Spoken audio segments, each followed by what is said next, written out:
Here's a dumb guy. Don't put a fork in the power outlet. You'll get a real feeling for power if you do that.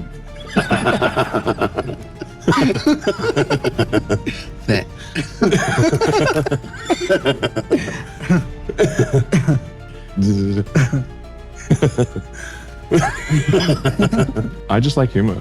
Elon Musk appeared on the Nick Hill Carmet podcast and proved yet again that life is not fair and that there is no God.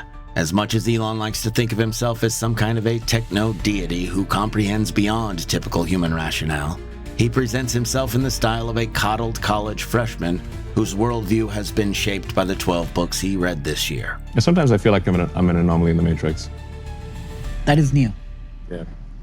These two get into it, and Elon, performing for an audience of mostly young male Indians, slots into character as the benevolent tech lord cool dude jokester who's working harder than anyone to save humanity. In response to the question, if you had to rework social media from the bottom up, what do you think will captivate younger audiences most effectively in the future? Elon answered that he doesn't want to optimize his platform for dopamine hits. Instead, he wants to create a platform where people can communicate freely and strengthen the collective consciousness. When I think of social media, Elon, I feel like even data suggests that the current incumbents seem to be losing traction amongst the youngest of audience. Yeah. Even platforms like Instagram, they're not exactly like Twitter, but platforms across the board. If one had to rework social media and build something bottom up, what do you think could work for the world of tomorrow? I mean, I don't think that much about social media, to be frank. I mean, it's I can mostly just want to have something where there's in the case of X, kind of a global town square, where people can say what they want to say with words, pictures, video. So you're really trying to bring the world together into a collective consciousness, and that's, I guess, different from just saying like what is the most dopamine generating video stream that one could make, which I think can be a little bit of brain rot, frankly.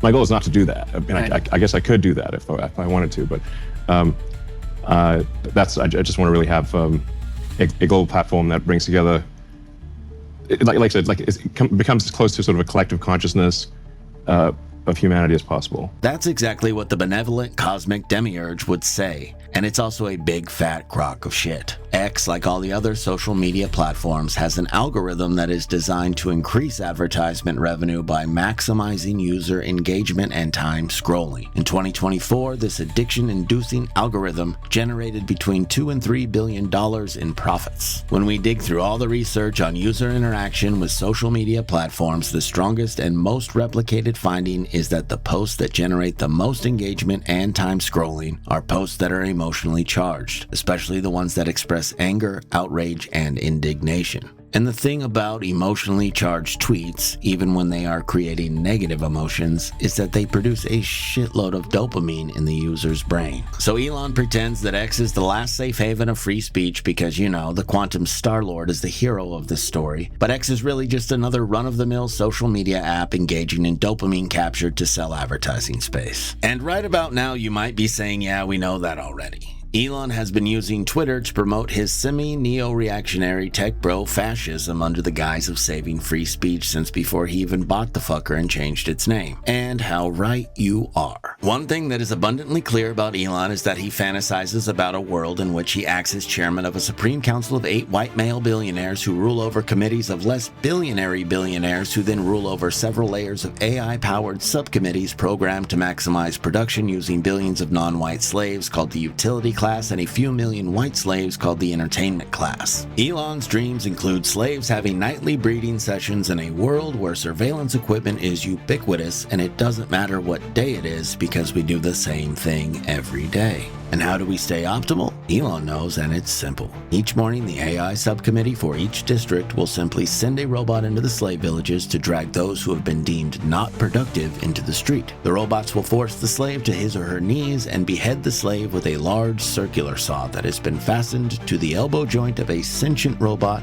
who enjoys his work. Non-productive pregnant women will be given a stay of execution because the community has already invested resources in the future unit of production growing within her womb. Shortly after the unit is born, the worthless mother will be injected with a lethal dose of potassium cyanide, and the baby's development will be fast-tracked using gene editing technology, making it a super producer by the age of 8. And of course, the Rockets to Mars program will continue, with a manageable loss of 58,000 astronauts per year. But even though it is clear Elon wants to be the cyber dominatrix of the whole world, it is also obvious that he wants everyone, at least everyone who is a Western man, and even more so a Western white man, to think he's an altruistic super genius. And that's why he comes across as such a dipshit, desperate phony all the time. And I love it. Our oppressor is a fraud and a clown, and that makes the suffering of my people a little easier to swallow. Let's get back to the clips. Even though Nick Hill wanted to talk about how to make future social media platforms more of a poisonous time suck for teenagers, he accommodates his guest and rolls with the shift in topic. Now up next is a massive steaming pile of that stammering astro-babbling bong hit bullshit that commonly falls from the lips of intoxicated cosplay gurus when they are speaking to a captivated semicircle of subnormals. Listen to Elon try and explain what he thinks X is and or what X will be in the future. And why is that important, Elon? Collective consciousness, to have one platform. I guess, okay, why is that important?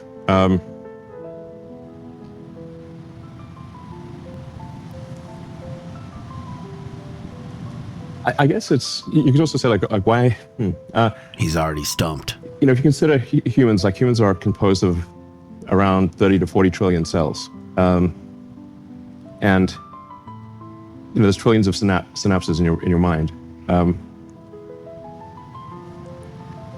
But there's no, the why of it, I mean, I guess it's just so we can increase our understanding, increase our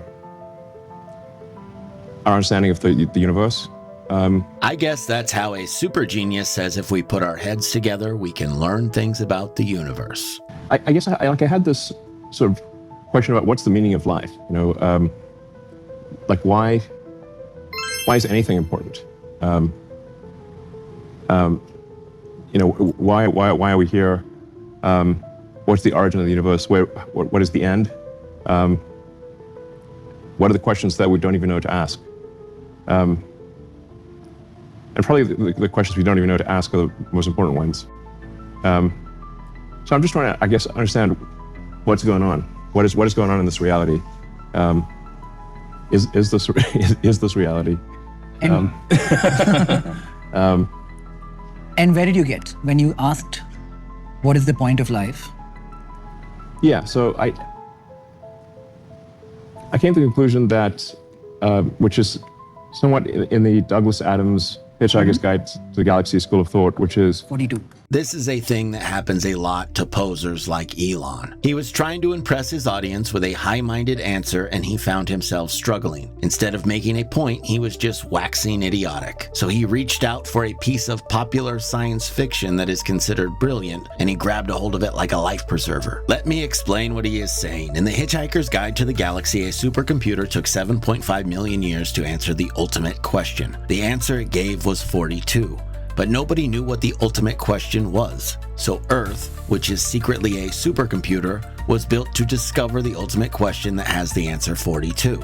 Heady shit, right? So Elon is saying that Twitter is like the supercomputer Earth from the book, and his reasoning is simple, and it goes like this. Humans have a lot of brain power because they have a lot of neurons. When you get all those neurons together in one place like Twitter, they form a collective consciousness that can solve the riddles of the universe, and more importantly, discover the riddles of the universe, ultimately discovering the meaning of life and the true nature of reality. In his cosmic omniscience, the rocket prophet has dismissed the nuance of human behavior and the basic self-serving nature of tweeting, opting instead to dust off his calculator and multiply. 16 billion neurons per cortex times 500 million Twitter users per month equals quadrillions of units of computing power. What a genius. For a person who is so desperate to impress people, he doesn't seem to understand them at all. What's really happening on Twitter is something like the opposite. Thanks to the platform, tired old conspiracies have benefited from social media networking and marketing. Believers who, rightly so, were ashamed of their belief in goofy shit like the flat earth theory and lizard people and the moon is a spaceship have now found each other online and have had a surge in confidence, causing them to yammer all day and expand the lore of these conspiracies. And all this yammering and expanding has acted just like advertisements, and it has and it will continue to recruit the credulous and the dim-witted into the abyss of stupid fucking bullshit. Things have gotten so confusing for the subnormals online that even conspiracies that started out as satire like birds are fake, or conspiracies that started out as Photoshop contests like the government is hiding the bones of an ancient race of giants, have mutated into hard facts about reality in the minds of many. And these are the more or less harmless ones. The damage that conspiracies and misinformation about climate science and especially medicine can do has been greatly amplified by Twitter. Think about this. Thanks largely to the ease in which vaccine misinformation spreads on platforms like Twitter, the populist candidate Donald Trump made Robert Kennedy Jr., a for-profit anti-vaxxer with no medical or public health background, the head of the Department of Health and Human Services, because that's what his constituents wanted him to do. And who can forget the flood of misinformation about the COVID-19 pandemic and the subsequent vaccines? Social media, along with podcasts of course, was so effective at spreading politically motivated dumb shit about the pandemic that millions and millions of Americans didn't and still don't believe that keeping your distance from others and covering your mouth limit the spread of airborne diseases. In other words, rather than the collective consciousness on X working together to solve the mysteries of the universe, the collective's understanding about the planet it lives on is slipping. Well, that's it. Please like, subscribe, and leave a comment, and consider following the link in the description to become a paid member and a globalist for life. My name is Greb Kared, your ally in the fight against disinformation. Oh!